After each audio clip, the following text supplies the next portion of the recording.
Hi, everybody. Thank you for stopping by today. It is a busy week of lots of talking. Take a rest for a minute, and welcome to the intro for the best SIG ever in all of the SIGs, SIG Cloud Provider. This is a theme, as is clapping. I love clapping all the time. Today, we're going to go through a little history and background. There's a deep dive tomorrow afternoon where we'll go into more detail on some of this and drill into some of the more complicated bits. So if we skip over some things, rest assured tomorrow, late morning, there's another cloud provider related talk. So we're going to go over what code, what is the ownership domain of the SIG Cloud Provider, some of the sub-projects and working groups, governance as a general topic, and I think we decided to ditch the challenges because that wasn't fun to talk about on Wednesday. So maybe we'll talk about challenges tomorrow and have some question time. So way back in 2016, we found ourselves in a place where fast movement, build everything into Kubernetes. It was the place where all the code was, and so it is also the place where all of the code that was related to cloud providers existed. And so there were a few early cloud providers, just people who happened to express interest and have people willing to work on something early in the development. And these cloud providers ended up in the Kubernetes repository.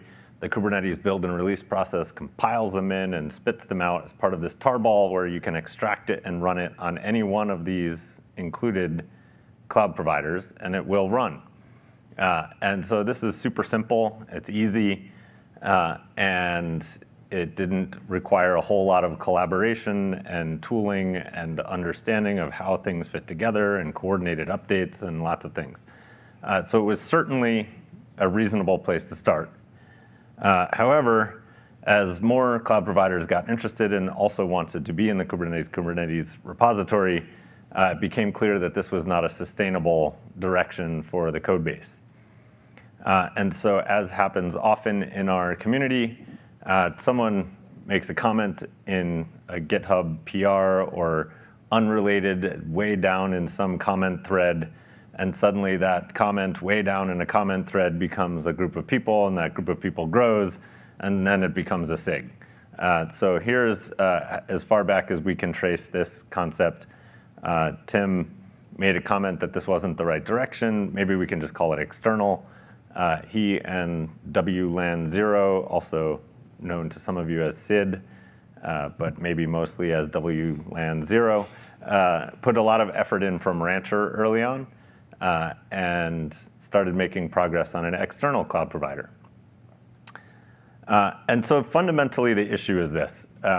In those early days when all of the code was in one place and compiled all together, it was convenient for the components in the system to talk directly to the underlying infrastructure in cloud providers. And so even where that was swappable, this concept of the cloud provider itself being down there somewhere close by was baked into multiple different components in Kubernetes. So kubelet would talk through to storage, for example, in a fairly direct way. And so extracting that and providing that interface for external cloud providers becomes kind of a challenge. How do you improve on this? And so fundamentally, this effort began as an attempt to consolidate the place to which those components requiring underlying infrastructure would speak into a single cloud controller manager that has all of the cloud provider-specific junk in it. And this provides benefits as well as opening the door to growing code base or growing support for cloud providers. The release cadence is then freed up and decoupled.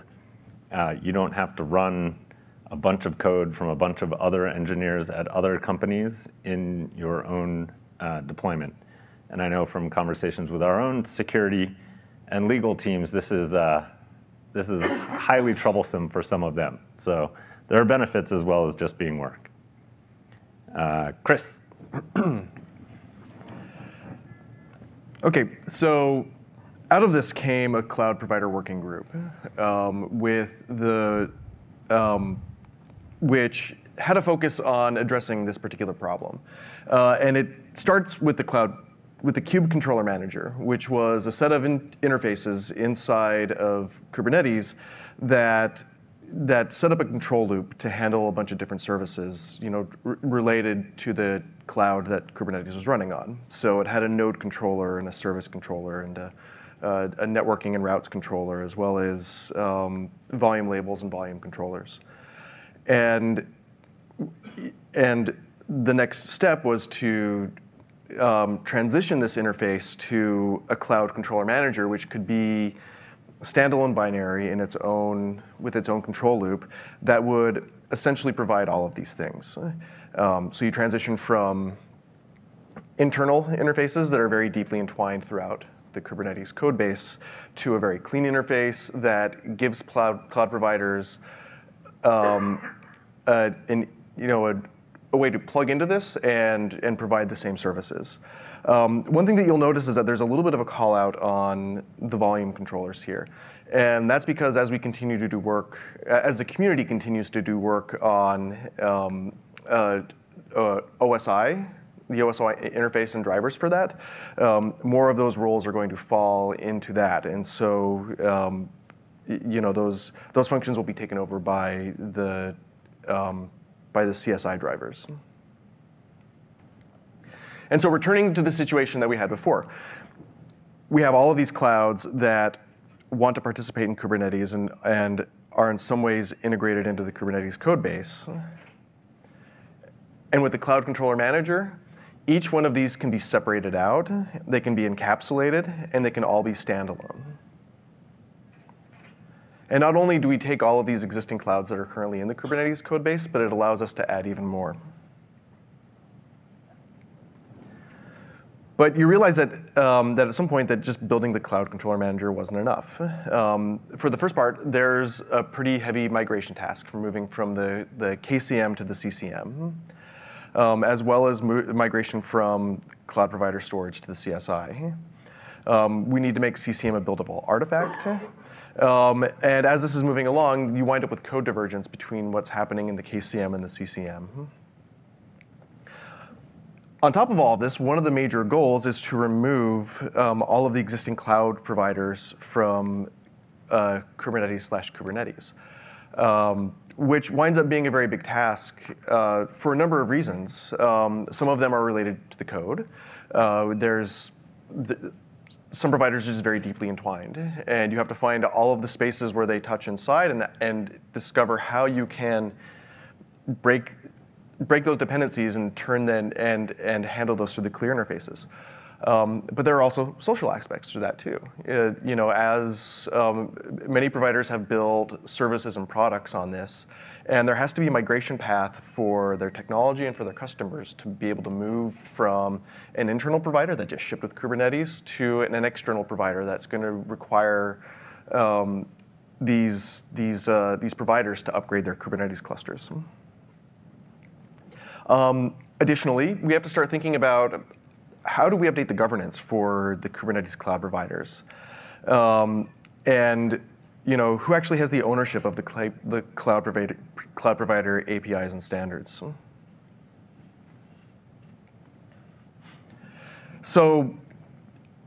But this work gives you a lot of advantages, and there are lots of good reasons why you want to bring all of these providers out of tree. For starters, you wind up with a cleaner release changelog for Kubernetes. The release log isn't filled with lots of comments about particular providers that may not be of interest to the majority of users. Second of all is you only need to install what you need. And so you're not carrying around the weight of every other provider in the ecosystem. Instead, you're only concerned about what you're going to run on your cloud. This means smaller binary file sizes for both the Kube API server and the Kube Controller Manager and the kubelet, as well as, and it also gives you a faster deployment cycle for each cloud provider. Because previously, with all of the code in tree, it wasn't just the experts for the cloud provider who had to judge whether the code was good enough to be merged into the code base. for every other bit of the Kubernetes code base it touched, you also had to have the approval from the other SIGs. By taking all of this code and making it the responsibility of individual providers, you let the experts develop the software that they're experts for, and the people who aren't experts for that don't have to worry about doing the code reviews. And so that removes that speeds development time, but it also speeds release time. Because if a cloud provider discovers a new vulnerability or they want to add a new feature, that can be done in their own binary without disrupting the release cycle.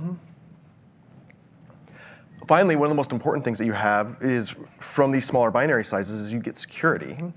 Cloud providers don't have to include thousands to hundreds to thousands of lines of code that they never review and they never need, and could introduce security vulnerabilities. So this is overall, the work that we're doing is bringing a lot of benefits to the community at large and for all of the users too. So from this, so out of this working group, we grew a new SIG called SIG Cloud Provider. And so this SIG maintains the cloud provider interface. And so this is the code that the SIG owns for the benefit of the community at large. It's also maintaining the overall architecture for the cloud providers in the ecosystem. It owns the cloud controller manager, and in some ways owns the cloud-specific controllers too, but this is with a caveat, in that the cloud-specific controllers are owned by the subgroups that are currently SIGs that maintain that code. And so the SIG Cloud Provider also provides kind of an umbrella governance for the other cloud providers to help them establish standards, to help us communicate to the community how they should be interacting and reporting test results and providing documentation and maintaining coding standards, so that the providers don't benefit, but their users benefit also. Plus, it's an entry point for other SIGs within our community to collaborate on all sorts of cloud provider interests.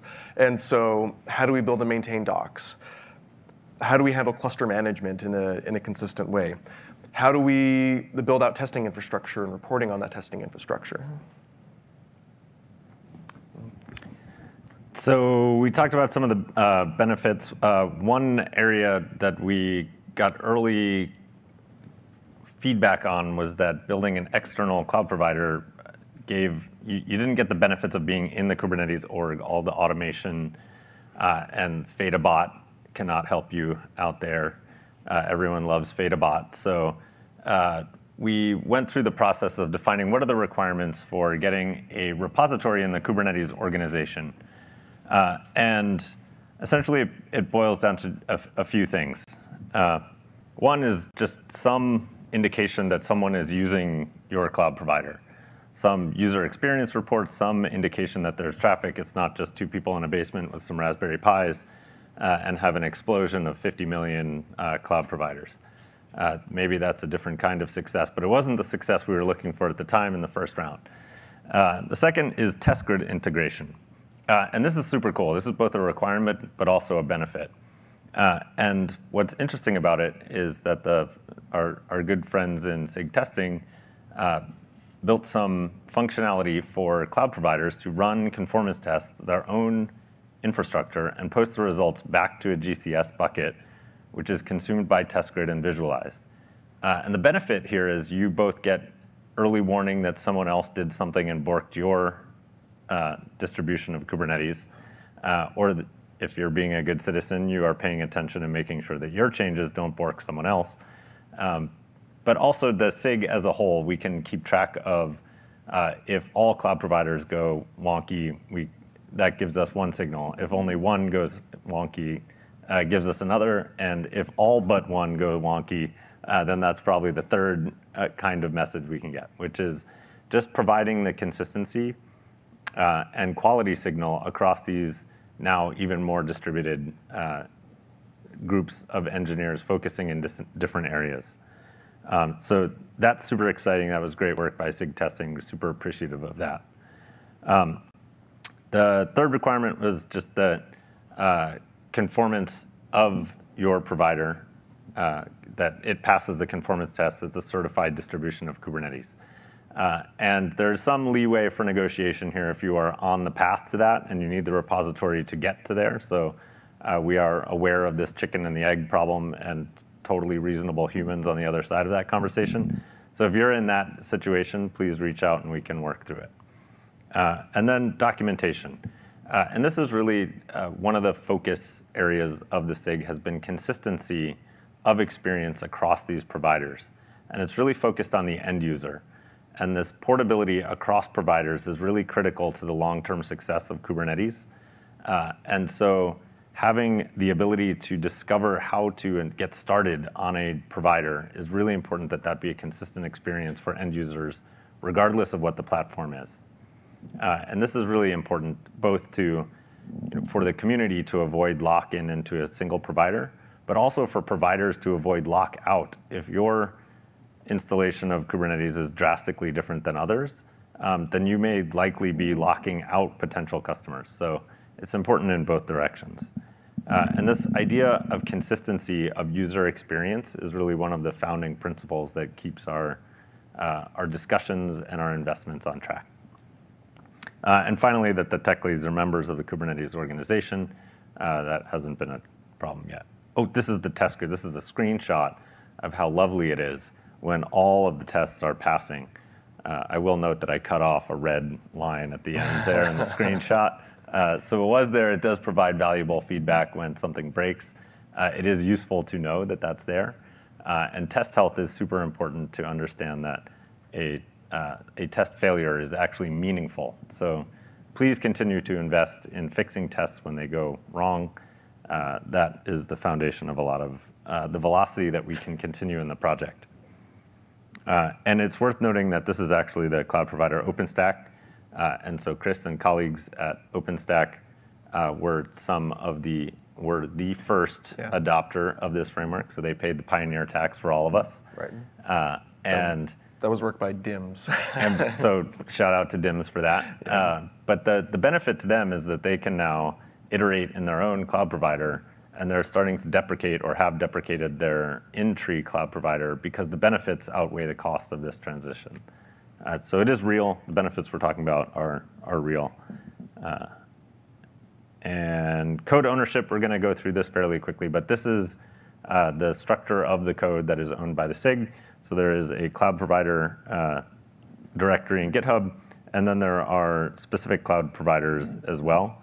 And there are specific owners for each of those. So there were some concerns early on that enterprises would have their own legal requirements on where this code would live and if it's in an internal or an external repo.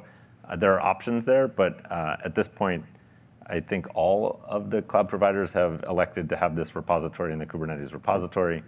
Yeah, it's not a requirement that the code live in this repository. It's more of a benefit that you gain when you meet those requirements that we laid out earlier in the talk. And a provider has demonstrated a willingness to be engaged and active in the community for the for the benefit of the larger community. This is something that we offer them to help their users discover where the code is and to help their developers to remain within the Kubernetes development ecosystem. And so this consistency message, again, consistency of discoverability, documentation, and there is a revamp of some super janky page on the Kubernetes documentation about how to get started that has grown who knows how over many years. And the way that participation in that page, landing page, to give initial instructions to end users will be based on this consistent documentation. So, are we back to, I think that. Subprojects and working groups. These are some areas of focus of the SIG. And if you are interested in these areas, I would encourage you to come to our meeting. So one is this cloud provider extraction subproject. This has specific leads for this subproject. Both Walter and Nishi are in the room here. Chef Taco and Nishi D, for those of you who only go by GitHub handles. Nishi-D, yes. D-Nishi. Sorry. And so they're here if you're interested in this specific project, reach out to them. And this has become super complicated, as Chris alluded to, because everything is moving all at the same time. So as we were embarking on this, the storage folks were working on their own efforts to decouple various layers. And the CSI, there are all these C*I initiatives of container something interface. And so this is the storage interface. And so there were some dependencies and some collaboration that needed to happen there. And so the effort here is to get rid of everything in this packaged cloud provider in the Kubernetes repository and move it to the top level cloud provider and then the corresponding cloud provider specific repositories. Sounds simple. Turns out in practice, it's actually very challenging to migrate installed user bases.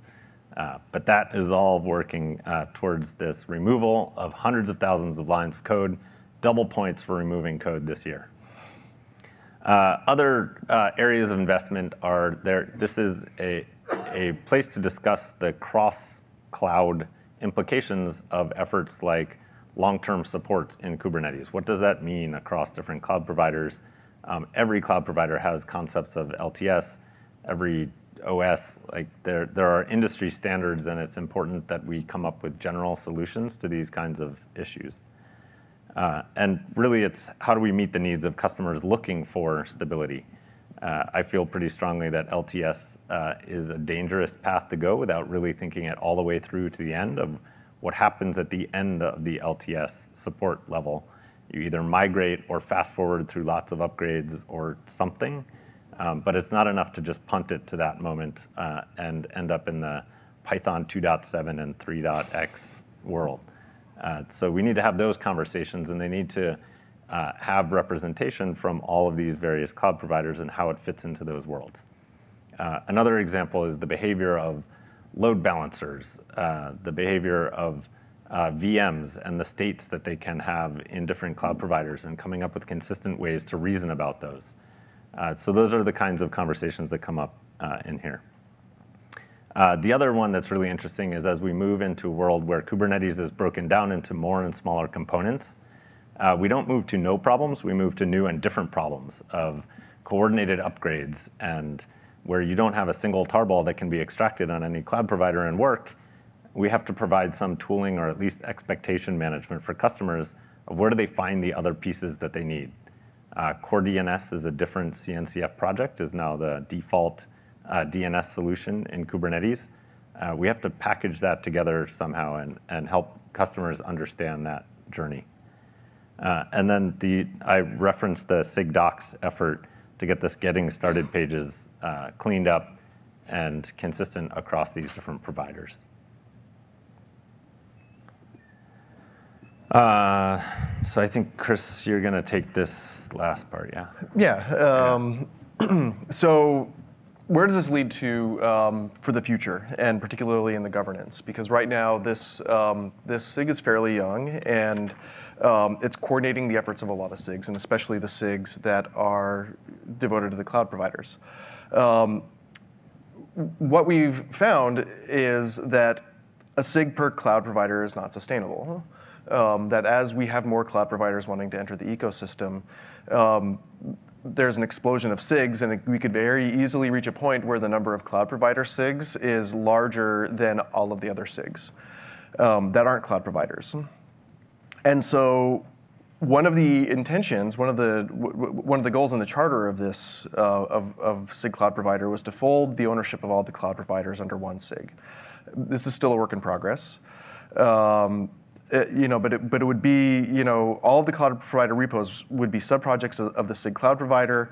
We would have to find some way to have a smooth migration. But it presents a number of challenges too, because we have a lot of existing cloud SIGs, and they're serving a purpose, not only for maintaining these cloud providers, but also for working on other projects like Cluster Lifecycle and providing support for their users, and for introducing advanced features and documentation for things that they want to do.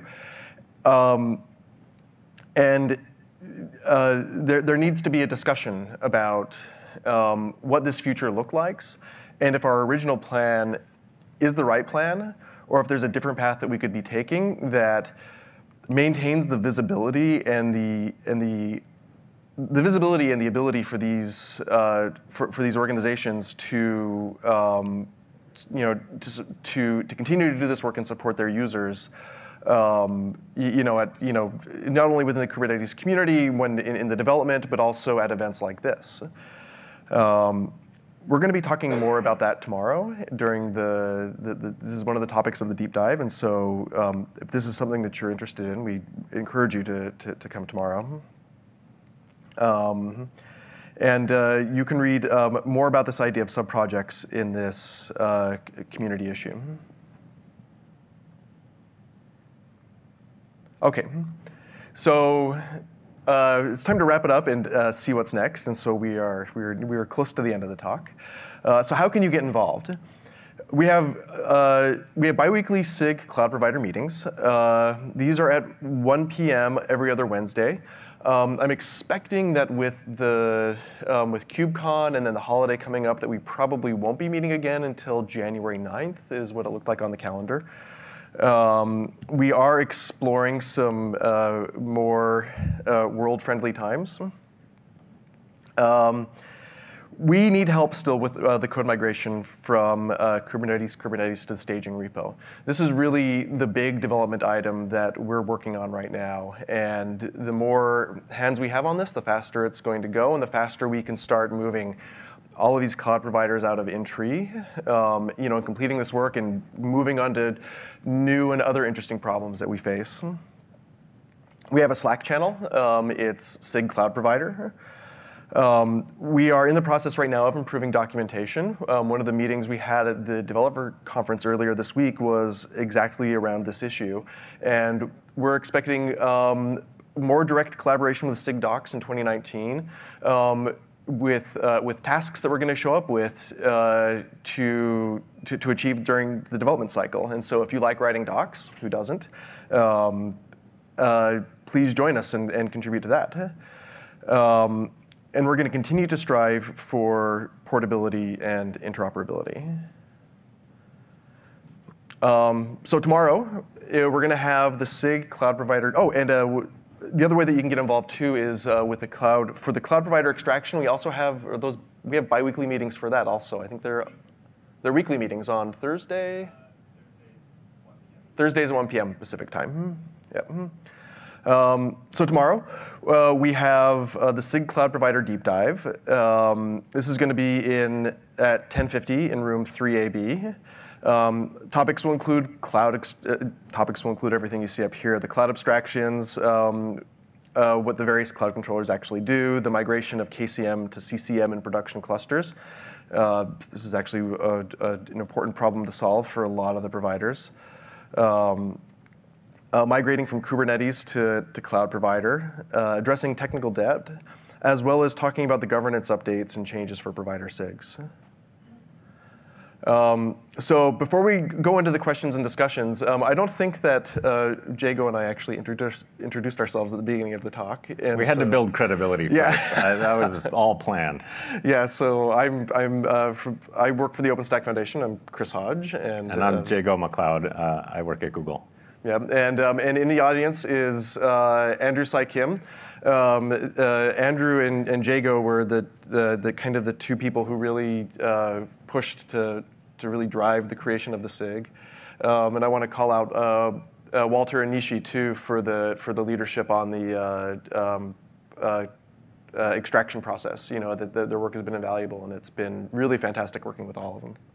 While we're doing shout-outs, all the slides were Andrew in anticipation of KubeCon Shanghai, so we completely shamelessly grabbed those and spoke to them. So thank you to Andrew for that. Any questions? So I have a question. I know a lot of other Kubernetes components also depend on Cloud Provider code. For example, Autoscaler uses Cloud Provider. So is there any plan that the CCM will provide a unified set of interfaces which will accommodate the requirement of other components? Yeah. So to repeat the question, there are a number of components that that depend upon the providers, including things like autoscalers? And is there a plan to create more interfaces within the Cloud Controller Manager so that those can be taken advantage of? So, is this on? Yeah. So there's a little bit of history here, and not to throw anyone under the bus or anything. This is Walter, Chef Taco. Chef Taco. I've actually been dealing with this, as is Nishi. The CCM was actually a fork / cut and paste of the KCM in about 1.6. And a lot of people have gone in and fixed the KCM along the way, and the CCM hasn't moved with the times. We're trying, and we, myself, Nishi, and various other people, Lucas, have been on an ongoing effort trying to bring the CCM into parity with the KCM. One of the advantages that brings us is this KCM has a nice feature, which is a common interface on what a controller looks like, so that you can just add controllers as long as they meet the controller interface. So once we get the CCM up to that point, it should be much easier to add things like an autoscaler controller to the CCM, and also to be able to do things like use the controllers flag to control which of the controllers you happen to be running on this cluster. Does that pretty well answer your question? Probably just a couple more questions. Anybody else? We have 4 minutes left for questions. Use the mic so that it can be captured in the video. Thanks. Yeah, do you guys find that the cloud providers use the same code for their own cloud offerings? Or is it sort of like a separate code base that you see for the cloud offerings versus this type of stuff? I think you mean is, so do we use pure upstream Kubernetes? Is that the question? Or is there, there's two. You understood the question. So well, actually, I think to your point, there's two versions of this. So there is a cloud provider implementation, which is the generic abstraction of the things that are common. And I can't answer for all cloud providers, but for Google, we use the same cloud provider interface or implementation of the interface in-house for GKE that is used by the customers that do Kubernetes on GCE. Right, or on GCP, where they're running their own.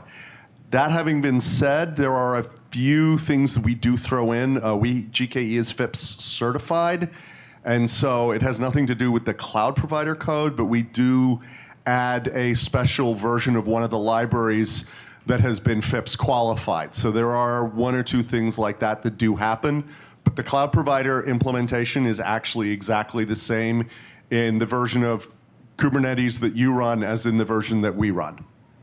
Yeah, it would be way too hard to try and keep up with the rate of change, I think, to try and maintain something else. Yeah, Nishi? Here, for the video. The interface is common, just like Walter said, and even for Amazon, we'd probably have the same implementation on AWS COPS for a cloud provider versus EKS. The difference is the controllers that we currently have out of tree is slightly different.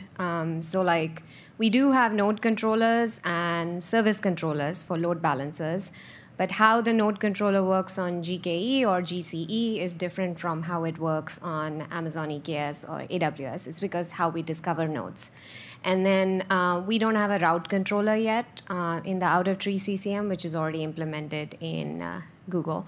And frankly, OpenStack has many other controllers. But I think the idea is the same, that as we take the out-of-tree code, out-of-tree CCM out, the controllers will kind of look the same, but we will add very specific cloud provider controllers into the code base. And then we run it as a, a daemon set or an API object on the master node, which is also the same way of running it, but the controllers are different. Does that make sense? Right, and you should expect to see the code that's in tree to not really be worked on anymore, more maintained until it's actually removed.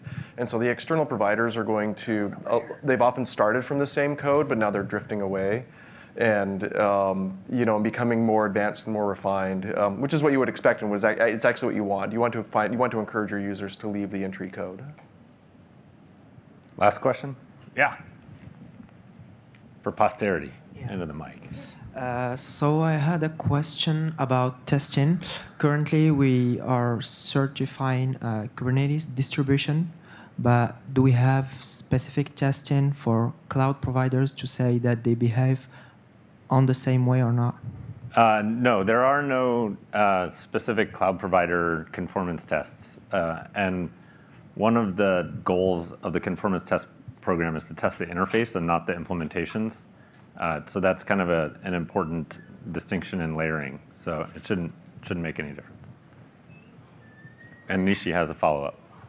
I think we discussed this in the dinner yesterday. We did start to look at all the tests available, and it's just so big that it's crazy to figure out what tests would make sense. So we've been working on it as a joint group. And I think one of your customers has worked on some integration testing. We'd love to see the scope of those tests, because then we can start from there and then expand. I think consistency is a great goal, but I think as part of the Kubernetes conformance program, it probably won't bubble up to that level. Correct. And we can start there and then expand it. It looks like on that we are out of time, so we will call it. Thank you all for taking the time to come today. Appreciate it.